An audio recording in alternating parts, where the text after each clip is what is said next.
ইসরায়েলের দখলের পরিকল্পনার মাঝেই হামাসের রহস্যময় পদক্ষেপ। যুদ্ধের খেলা বদলাচ্ছে। গাজার আকাশের নিচে কূটনীতির ছলনায় যেন নতুন এক অধ্যায় লেখা শুরু হয়েছে, যেখানে যুদ্ধের ময়দান নয়, কূটনীতির টেবিলের ওপরও লড়াই তীব্র হয়ে উঠেছে। ৮ আগস্ট ইসরায়েল ঘোষণা করে তারা গাজা শহরের দখলের একটি নিরাপত্তা পরিধি গড়বে। প্রধানমন্ত্রী নেতানিয়াহু স্পষ্ট করে দেন, এই যুদ্ধে গাজাকে সম্পূর্ণ নিয়ন্ত্রণে নেওয়া হবে।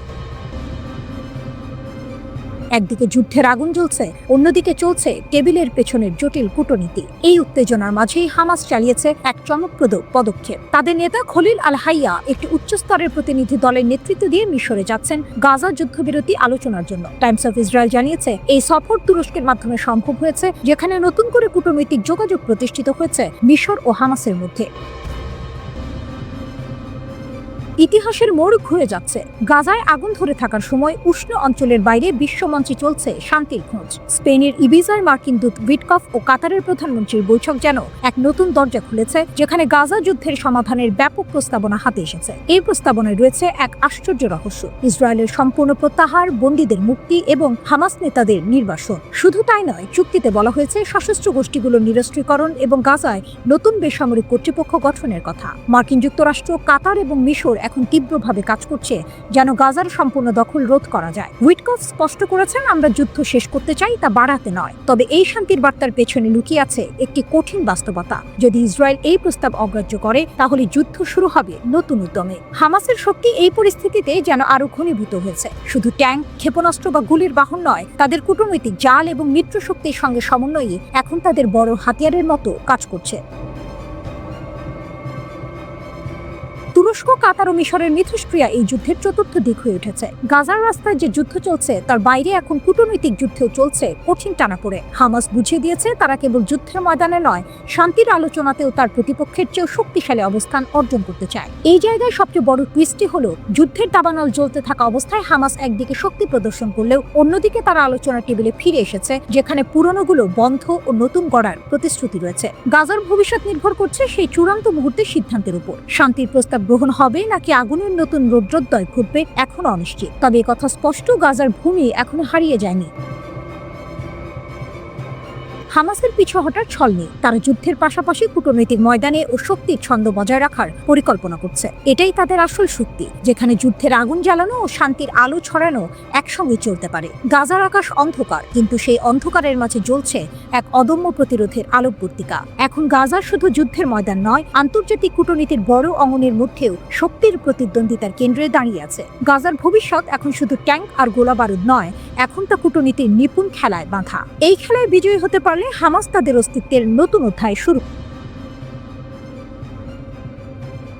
আকাশের বুক চিরে যেন নতুন এক ইতিহাসের আলো ফুটে উঠছে। দূরপ্রাচ্যের অস্ট্রেলিয়া, যে দেশ এতদিন চুপচাপ দূর থেকে দেখেছে রক্তাক্ত মধ্যপ্রাচ্যের নাটক, এবার মঞ্চে নেমে এলো নিজের সংলাপ নিয়ে। ক্যানবেরার সংসদ ভবনে দাঁড়িয়ে প্রধানমন্ত্রী অ্যান্থনি আলবানিজ ঘোষণা দিলেন, আগামী সেপ্টেম্বর জাতিসংঘ সাধারণ পরিষদের অধিবেশনে ফিলিস্তিন রাষ্ট্রকে আনুষ্ঠানিক স্বীকৃতি দেবে অস্ট্রেলিয়া।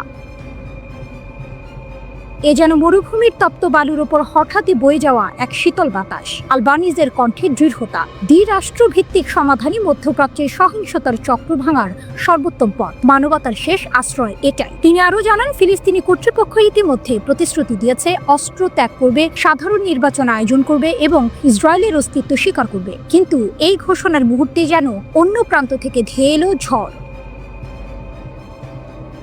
জেরুজালেমে ইসরায়েলের উগ্রবাদী প্রধানমন্ত্রী বেনিয়ামিন নেতানিয়াহু ক্ষোভে ফেটে পড়লেন। এটি লজ্জাজনক। শান্তি নয়, যুদ্ধ ডেকে আনবে এই সিদ্ধান্ত তার কণ্ঠে ছিল বিদ্রুপ, চোখে ছিল হুঁশিয়ারির আগুন। ইসরায়েলি সরকার বলল, এটা সন্ত্রাসবাদকে পুরস্কৃত করার সমান।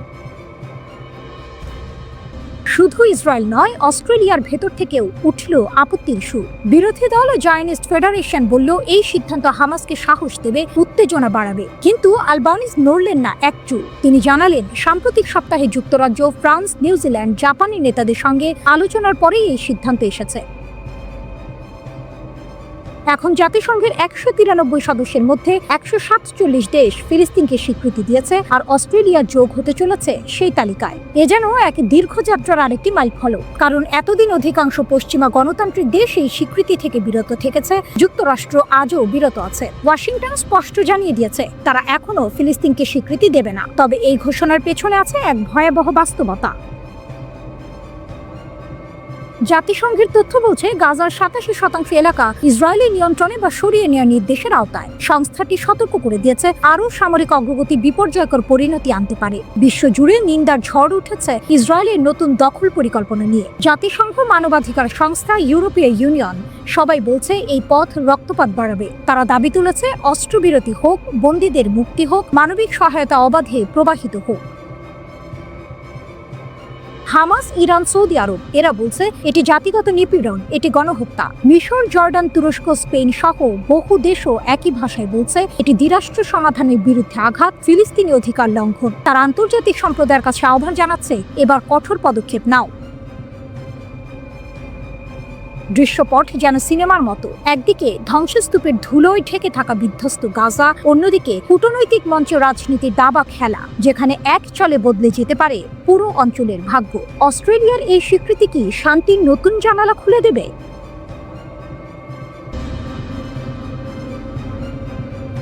ইসরায়েলি সামরিক ঘাঁটিতে বিস্ফোরণ, আহত এক সৈন্য।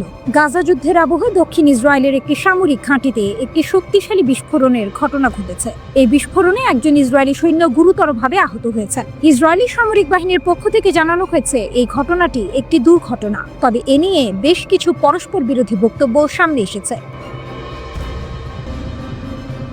ঘটনার বিবরণ: মিশর সীমান্তের কাছে অবস্থিত পানান আঞ্চলিক ব্রিগেড ঘাঁটিতে এই বিস্ফোরণ ঘটে। সামরিক বিবৃতি অনুযায়ী একজন আইডিএফ সৈন্য তার কাছাকাছি থাকা একটি পেট্রোল জারিকেন বিস্ফোরণের ফলে গুরুতরভাবে দগ্ধ হন। প্রথমে তার আঘাতকে মাঝারি মানের বলে মনে করা হলেও পরে অবস্থার অবনতি হয় তাকে গুরুতর আহত হিসেবে তালিকাভুক্ত করা হয়। এই ঘটনার পর ইসরায়েলি সামরিক পুলিশ তদন্তের নির্দেশ দিয়েছে। তদন্ত শেষে প্রাপ্ত তথ্য মিলিটারি অ্যাডভোকেট জেনারেলের কাছে জমা দেওয়া হবে পর্যালোচনার জন্য। টাইমস অফ ইসরায়েলের মতে ঠিক কি কারণে এই বিস্ফোরণ ঘটেছে সে সম্পর্কে বেশ কিছু ভিন্ন ভিন্ন বক্তব্য পাওয়া যাচ্ছে।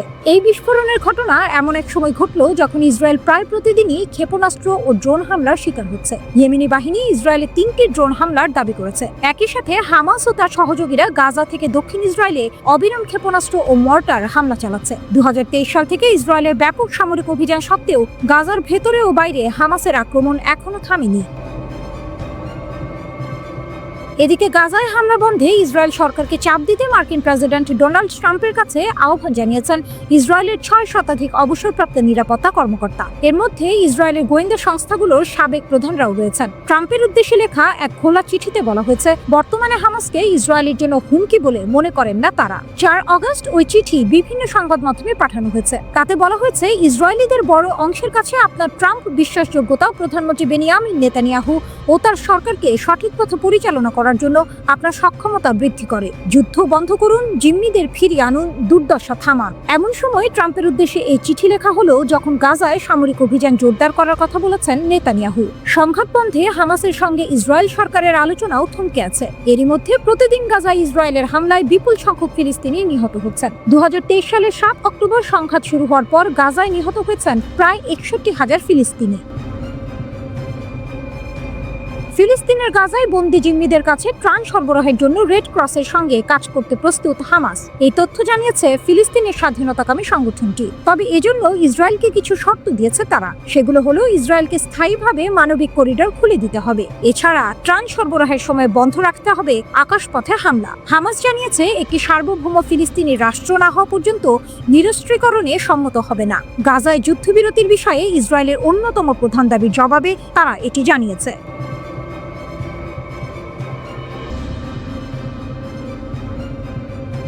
যে গোপন ফোন কল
ধ্বংসের কিনারে ইসরায়েল, হিজবুল্লাহর হুঁশিয়ারি নাকি যুদ্ধ ঘোষণা? তেল আবিবের আকাশে তখনও সূর্যাস্তের শেষ আভা। ইসরায়েলিরা নিজেদের দৈনন্দিন জীবনে ব্যস্ত।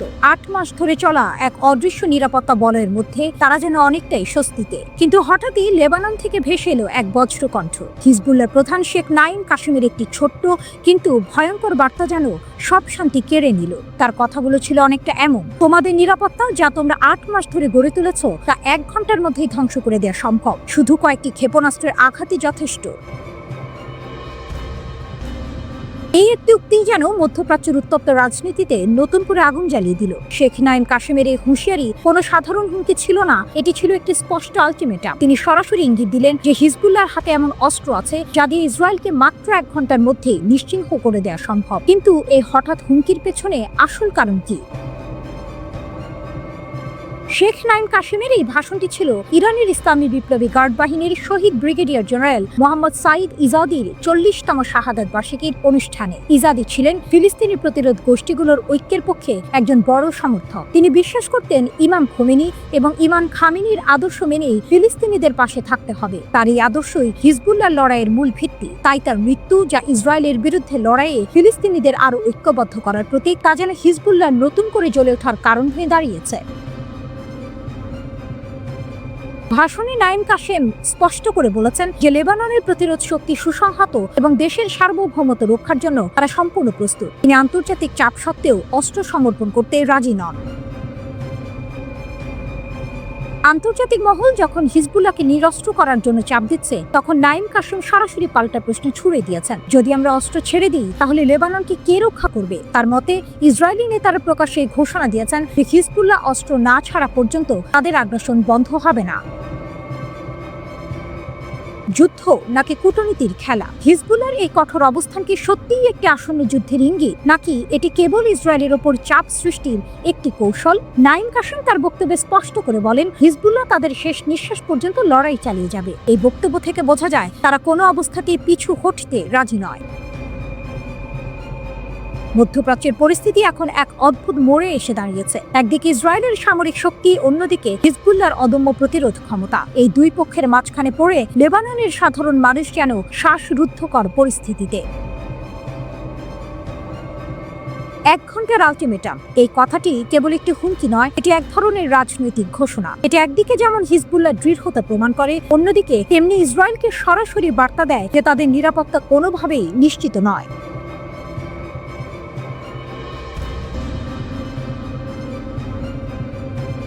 ভোরের আগে রাত সব সময় ঘন হয়। গাজা দখলের ঘোষণা দেওয়ার পর থেকেই ইসরায়েলি সেনাবাহিনী IDF অদৃশ্য আতঙ্কে কাঁপছে। আর এই ভয়ের নাম ইরান। তেহরান শুধু সতর্কবার্তায় দেয়নি, এমন এক ছায়া ফেলেছে যে ইসরায়েলের সর্বোচ্চ সামরিক সদর দপ্তরগুলোতে এখন দিনরাত নিজেদের নিরাপত্তা মাপছে।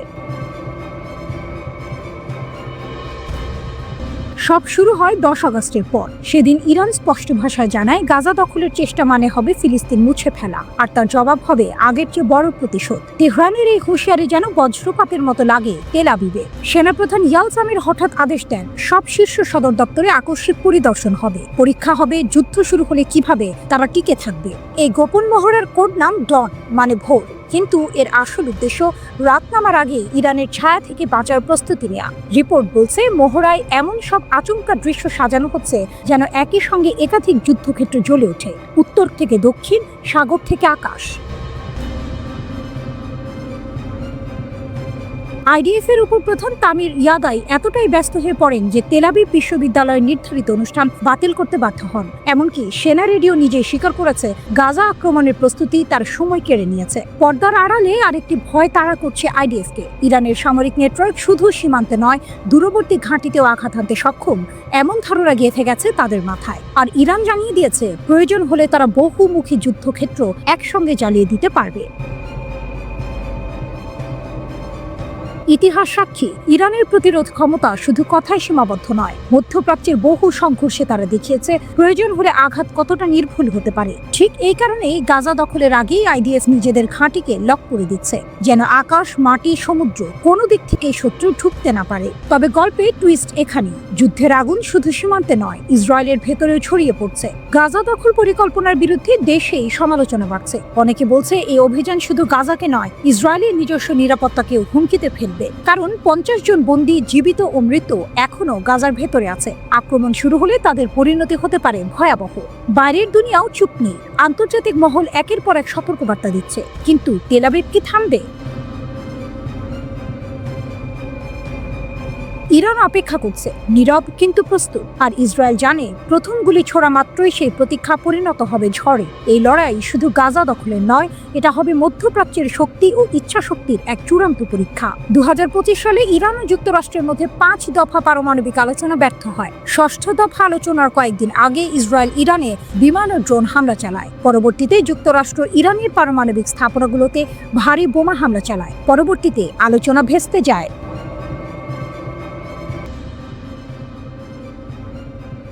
গাজায় ধ্বংসযজ্ঞ, ইরানের শীর্ষ নেতা আয়াতুল্লাহ খামেনির হুঙ্কার ও মুসলিম বিশ্বের দোটানা। রাত গভীর, মধ্যপ্রাচ্যের আকাশে তখনও জ্বলছে পুরনো এক যুদ্ধের আগুন, যার শিখা এসে পড়েছে গাজার মাটিতে। এই আগুন শুধু ঘরবাড়ি পোড়াচ্ছে না, পোড়াচ্ছে মানবিকতা, গুড়িয়ে দিচ্ছে আশা। আর এই আগুন যখন তীব্র থেকে তীব্রতর হচ্ছে, ঠিক তখনই তেহরানের মসনদ থেকে ভেসে এলো এক হুঙ্কার। ইরানের সর্বোচ্চ নেতা আয়াতুল্লাহ আলী খামেনির কণ্ঠ থেকে বেরিয়ে আসা সেই তীক্ষ্ণ শব্দগুলো যেন তীরের ফলার মতো বিঁধছে মুসলিম বিশ্বের কর্মকুহরে। এ কোনো সাধারণ বিবৃতি নয়, এ যেন এক আলটিমেটাম, এক চরম হুঁশিয়ারি। তার এক্স হ্যান্ডেল সাবেক টুইটারে খামেনি যেন সরাসরি চোখে চোখ রেখে প্রশ্ন ছুঁড়ে দিয়েছেন মুসলিম দেশগুলোর প্রতি। তার বার্তা স্পষ্ট, গাজায় নীরব থাকার সময় এখন নয়। এই বাক্যটি শুধু একটি শব্দ সমষ্টি নয়, এটি যেন এক নীরব বিস্ফোরণ। তিনি বলছেন, যদি কোনো মুসলিম সরকার যে কোনো রূপে ইহুদিবাদী শাসন ব্যবস্থাকে সমর্থন করে এবং ফিলিস্তিনি সাহায্য বন্ধ করে, তাহলে অপমানের চিরস্থায়ী চিহ্ন তাদের সুনামকে কলঙ্কিত করবে। এই কথাগুলো কোনো সাধারণ কূটনৈতিক ভাষার মারপ্যাচ নয়, এ যেন এক অভিশাপের বাণী, যা ভবিষ্যৎ প্রজন্মের জন্য তাদের কাপুরুষতার ইতিহাস লিখে রাখবে। গাজার পরিস্থিতি তখনও ভয়াবহ। হামাস নিয়ন্ত্রিত স্বাস্থ্য মন্ত্রণালয়ের সতর্কবার্তা ছিল স্পষ্ট, ক্ষুধার্ত, দুর্বল আর অসুস্থতায় ধুঁকতে থাকা গাজার হাসপাতালগুলো মৃত্যুপুরীতে পরিণত। শত শত মানুষ মৃত্যুর মুখে, অথচ আন্তর্জাতিক মহলের নীরবতা যেন পাথর চাপা দিয়ে রেখেছে মানবিকতার কণ্ঠস্বরকে। জাতিসংঘের কণ্ঠ থেকেও ভেসে এসেছিল একই আর্তনাদ, জরুরি সাহায্য ছাড়া ফিলিস্তিনিরা অনাহারের মুখোমুখি। এমন এক পরিস্থিতিতে খামেনির এই হুঙ্কার যেন নিভে যাওয়া প্রদীপে হঠাৎ এক ঝলক আলোর শিখা। ইরানের পররাষ্ট্রমন্ত্রীও ছাড়লেন না, ইসরায়েলের বিরুদ্ধে সরাসরি অনাহার চাপিয়ে দেওয়ার অভিযোগ তুললেন। তিনি এমনকি সাহায্য বিতরণ স্থানগুলোকে মৃত্যুর ফাঁদ হিসেবে আখ্যায়িত করে এর জন্য যুক্তরাষ্ট্র ও ইসরায়েল উভয়কেই দায়ী করলেন। আরাকচি শুধু অভিযোগ করেই থামলেন না, তুরস্কের পররাষ্ট্রমন্ত্রী হাকাম ফিদানের সঙ্গে কথা বলে গাজায় গণহত্যা এবং ইসরায়েলি আগ্রাসন মোকাবিলায় জরুরি ও আইসি শীর্ষ সম্মেলনের আহ্বান জানালেন। তার এই পদক্ষেপ যেন মুসলিম বিশ্বের মধ্যে এক নতুন করে জোট বাঁধার ইঙ্গিত। এ যেন এক নীরব প্রস্তুতি, যা হয়তো গাজায় রক্তক্ষয় বন্ধ করার জন্য নতুন কোনো আন্দোলনের জন্ম দেবে। পরিস্থিতি এতটাই জটিল যে স্থানীয় স্বাস্থ্য কর্মকর্তাদের তথ্য অনুযায়ী গাজায় ইসরায়েলের যুদ্ধে 58,000-এরও বেশি ফিলিস্তিনি নিহত হয়েছে। এই সংখ্যাটি কেবল একটি পরিসংখ্যান নয়, এটি মানব ইতিহাসের এক কালো অধ্যায়ের সাক্ষী। প্রশ্ন হলো, খামেনির এই হুমকি কি মুসলিম বিশ্বের ঘুম ভাঙাতে পারবে, নাকি এই হুঙ্কারও অন্যান্য প্রতিবাদের মতো নীরবতায় ঢাকা পড়ে যাবে? মুসলিম বিশ্বের নেতারা কি এই অপমানের চিরস্থায়ী চিহ্ন নিজেদের গায়ে লাগতে দেবেন, নাকি গাজার জন্য এক হয়ে রুখে দাঁড়াবেন? সময়ের ঘড়ির কাঁটা ঘুরছে, আর প্রতিটি টিকটিকে গাজার মাটিতে বাড়ছে মৃত্যুর সংখ্যা। গাজার আগুন কি সত্যিই মুসলিম বিশ্বের বিবেককে জাগিয়ে তুলবে?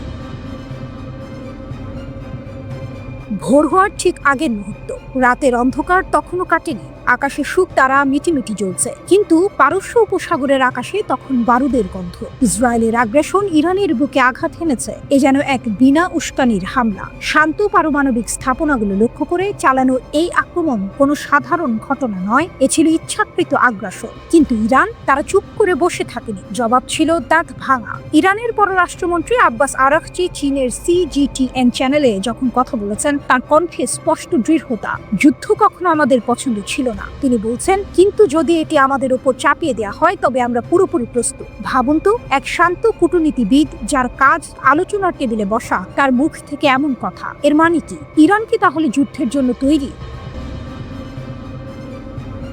ইসরায়েলের খুব খারাপ ট্র্যাক রেকর্ড নিয়ে সতর্ক করে আরাকচি স্পষ্ট করে দিয়েছেন, কোনো যুদ্ধবিরতি চুক্তিতে তাদের ভরসা নেই। তাদের সেনারা উচ্চ সতর্কতায় আছে, যে কোনো লঙ্ঘনের জন্য তারা প্রস্তুত। এই যে ইরানের এই অপ্রতিরোধ মনোভাব, এর পেছনের রহস্য কি? ইরানের শক্তির মূল কেন্দ্রবিন্দুতে রয়েছে তাদের আত্মরক্ষার অধিকার। আরাকচি বারবার বলেছেন, ইরান আত্মরক্ষার বৈধ অধিকার প্রয়োগ করতে বাধ্য হয়েছে। তাদের সেনারা আক্রমণকারীদের সফলভাবে প্রতিহত করেছে, এতটাই সফলভাবে যে ইসরায়েল নিঃশর্ত যুদ্ধবিরতির জন্য চাপ দিতে বাধ্য হয়েছে। এটা কি শুধু মুখের কথা, নাকি এর পেছনে আছে এক সুসংগঠিত সামরিক শক্তি?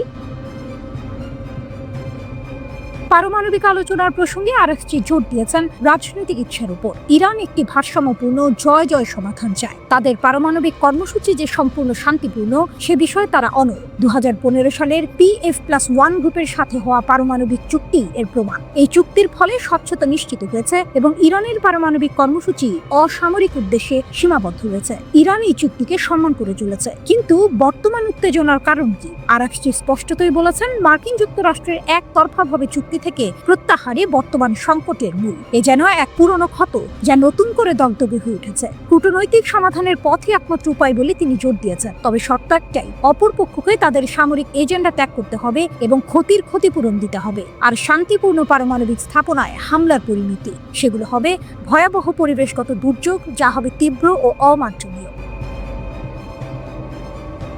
এই উত্তেজনার মধ্যেই ইরান আঞ্চলিক মিত্রদের দিকে হাত বাড়িয়েছে। সাংহাই সহযোগিতা সংস্থা SCO এর সদস্য দেশগুলো বিশেষ করে চীনের সমর্থনের জন্য আরাকচি কৃতজ্ঞতা প্রকাশ করেছেন। চীনের প্রেসিডেন্ট শি জিনপিং এর সঙ্গে তার দ্বিপাক্ষিক বৈঠক এবং আসন্ন SCO শীর্ষ সম্মেলনে ব্যাপক রাজনৈতিক সমর্থনের আশা ইঙ্গিত দেয় যে ইরান শুধু সামরিক শক্তিতেই নয়, কূটনৈতিক ময়দানেও নিজেদের অবস্থান সুসংহত করতে বদ্ধপরিকর। SCO ইরানকে সমর্থন করে আগ্রাসনকে ইরানের সার্বভৌমত্বের লঙ্ঘন এবং আঞ্চলিক ও আন্তর্জাতিক নিরাপত্তার জন্য হুমকি হিসেবে চিহ্নিত করেছে। এটা ইরানের জন্য এক বিরাট কূটনৈতিক জয়।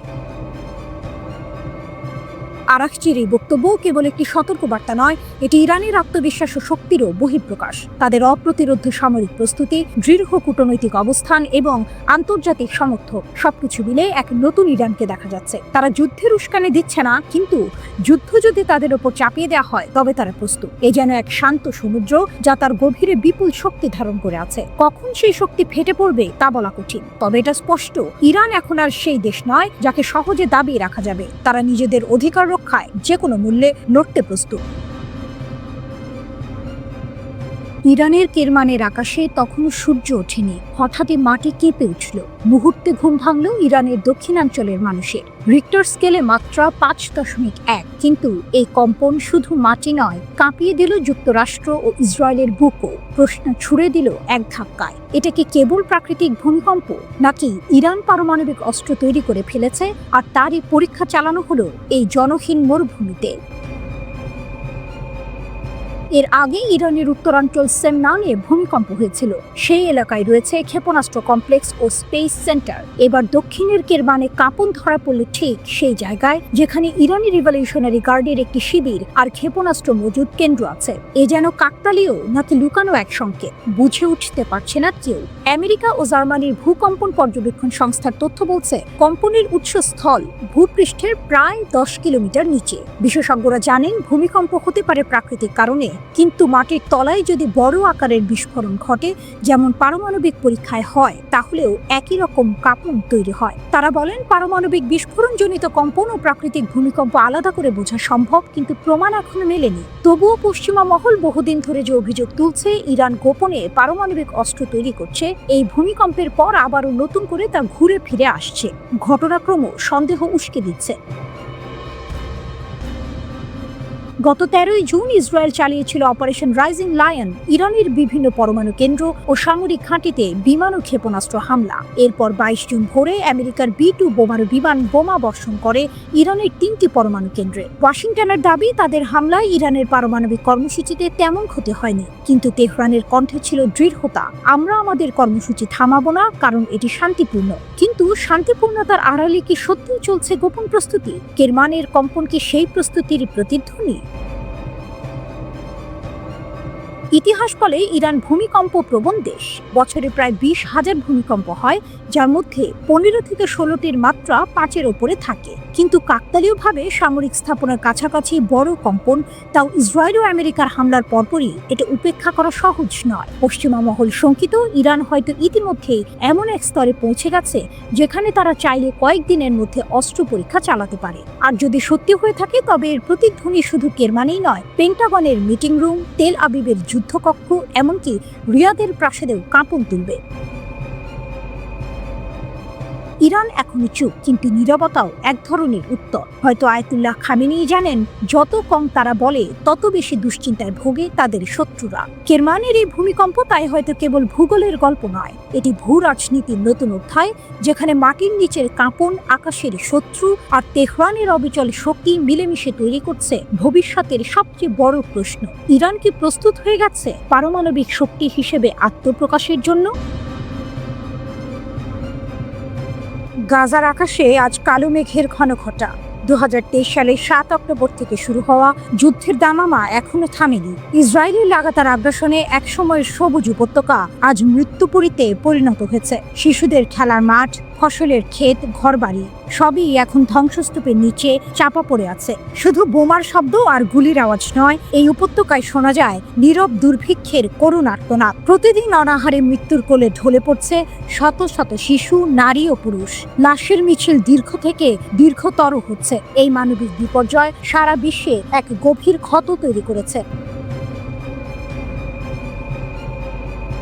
এই অন্ধকার সময়ে একটি আশার আলো দেখা যাচ্ছে। ইউরোপের দেশগুলো একের পর এক ফিলিস্তিনকে একটি স্বাধীন রাষ্ট্র হিসেবে স্বীকৃতি দেওয়ার কথা ভাবছে। এই মানবিক উদ্যোগকে স্বাগত জানিয়েছেন তুরস্কের প্রেসিডেন্ট রিসেপ তাইয়েপ এরদোয়ান। তিনি এই পদক্ষেপকে মানবিকতার এক নতুন দিগন্ত বলে উল্লেখ করেছেন। মধ্যপ্রাচ্যের সংবাদ মাধ্যম মিডল ইস্ট আই এর সূত্র অনুযায়ী এরদোয়ান বিশেষ করে ফ্রান্স এবং ব্রিটেনের ভূয়সী প্রশংসা করেছেন। তিনি বলেন, ফ্রান্স ও ব্রিটেনের এই মানবিক প্রতিক্রিয়াগুলো অত্যন্ত মূল্যবান। ফিলিস্তিনি রাষ্ট্রের স্বীকৃতির জন্য নেওয়া প্রতিটি পদক্ষেপকে আমরা সাধুবাদ জানাই। এই সংকটময় পরিস্থিতিতে এমন সাহসী পদক্ষেপ আন্তর্জাতিক মহলে এক নতুন বার্তা দিচ্ছে।